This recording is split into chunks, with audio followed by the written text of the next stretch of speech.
எல்லாருக்கும் வணக்கம். நாம எல்லாருமே டெய்லி யூஸ் பண்ற ஆனா அதை எப்படி காம் செய்யுதுன்னு முழுசா யோசிச்சு பார்க்காத ஒரு விஷயத்தை பத்தி தான் இன்னைக்கு பார்க்க போறோம். அது வேற எதுவும் இல்ல, காமர்ஸ் தான். வாங்க இதுக்குள்ள என்ன இருக்குன்னு கொஞ்சம் டீப்பா பார்ப்போம். கொஞ்சம் வருஷத்துக்கு முன்னாடி இருந்தத யோசிச்சு பாருங்களேன். ஷாப்பிங் போகணும்னா கடை திறக்கிற வரைக்கும் காத்திருக்கணும். அப்புறம் அங்க போய் கியூல நிக்கணும். சரி, இவ்ளோ கஷ்டப்பட்டு போனா நம்ம தேடுற பொருள் அங்க இருக்கும்னு எந்த கேரண்டியும் இல்ல. இவ்ளோ பெரிய தலைவலி இல்லையா? சோ இந்த மாதிரி பிரச்சனைகளுக்கெல்லாம் ஒரு தேர்வா வந்தது தான் காமர்ஸ். இது சும்மா ஒரு ஆப்ஷன் மட்டும் இல்ல, நம்ம ஷாப்பிங் பண்ற விதத்தைய மொத்தமா மாத்தி போட்ட ஒரு பெரிய புரட்சினே சொல்லலாம். சரி, அப்போ காமர்ஸ்னா என்ன? ரொம்ப சிம்பிளா சொல்லணும்னா, இன்டர்நெட் மூலமா ஒரு பொருளையோ இல்ல ஒரு சேவையோ வாங்குறது, விக்கிறது, அவ்வளவுதான். நாம இன்னைக்கு பண்ற எல்லா ஆன்லைன் ஷாப்பிங்குக்கும் பின்னாடி இருக்கிற இன்ஜினே இதுதாங்க. இது எப்படி ஒர்க் ஆகுதுன்னு பாப்போம். நாம பாக்குற வெப்சைட்ஸ், நம்ம போன்ல இருக்க மொபைல் ஆப்ஸ், அப்புறம் கூகுள் பே, போன்பே மாதிரி டிஜிட்டல் பேமெண்ட் சிஸ்டம்ஸ், இதெல்லாம் வச்சுதான் வாங்குறவங்களுக்கும் விக்கிறவங்களுக்கும் நடுல ஆன்லைன்ல பணம் அனுப்புறது ரொம்ப ஈஸியாவும் சேஃபாவும் நடக்குது. ஓகே, இப்ப அடுத்த கட்டத்துக்கு போலாம். காமர்ஸ்னா எல்லாம் ஒண்ணுன்னு நினைச்சிட்டாதீங்க. அதுல பல டைப்ஸ் இருக்கு. யார் யாருக்கு விக்கிறாங்கன்றத பொறுத்து இத ரொம்ப இன்ட்ரெஸ்டிங்கா 4 வகையா பிரிக்கிறாங்க. இங்க பாருங்க, இந்த டேபிள் ரொம்ப தெளிவா இருக்கு. முதல்ல B2B, அதாவது பிசினஸ் டு பிசினஸ். இதுல ஒரு கம்பெனி இன்னொரு கம்பெனிக்கு சாஃப்ட்வேர் மாதிரி பொருட்களை விற்கும்.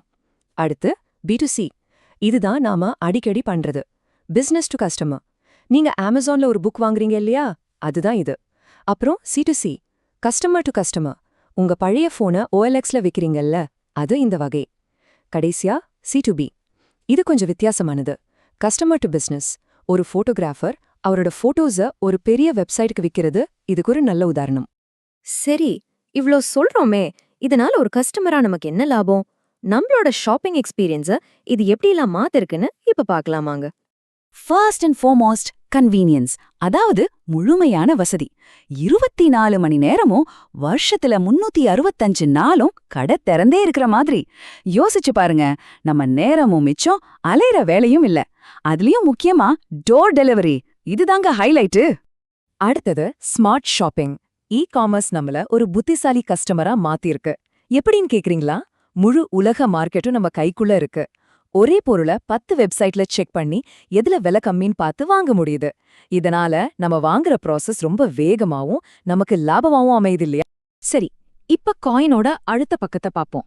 கஸ்டமர்ஸ்க்கு இவ்ளோ நன்மை இருக்கு, ஆனா பிசினஸ் பண்றவங்களுக்கு ஏன் சின்ன கம்பெனில இருந்து பெரிய கம்பெனி வரைக்கும் எல்லாரும் காமர்ஸ இவ்ளோ ஆர்வமா ஏத்துக்கிட்டாங்க? இந்த ஒப்பீடு விஷயத்த ரொம்ப அழகா சொல்லுது. பாருங்க, ஒரு நார்மல் கடைன்னா அதுக்கு வாடகை, கரண்ட் பில், சம்பளம்னு ஏகப்பட்ட செலவு இருக்கும். ஆனா காமர்ஸ்ல இந்த மாதிரி பெரிய செலவுகள் எல்லாம் கிடையாது. அதனால பிசினஸ் பண்ற செலவு ரொம்பவே குறையுது.